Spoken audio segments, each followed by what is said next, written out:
Hey everyone, welcome back. In today's video, I'll show you how to make a stunning collage right on your iPhone or iPad. So whether you want to combine your favorite photos from a trip, a special event, or just get creative, I have got you fully covered. So let's get started and bring your memories together in style.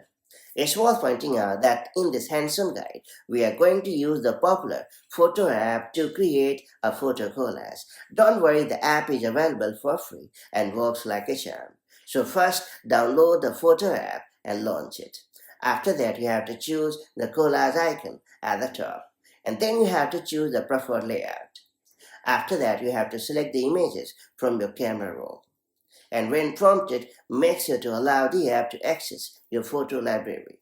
After that, you have to fine-tune the important things like margin, spacing, roundness, and shadows of your collage. And once you have perfectly designed your image, make sure to tap on the Save button at the top right, and you are done. Your photo collage will now be saved in your photo library.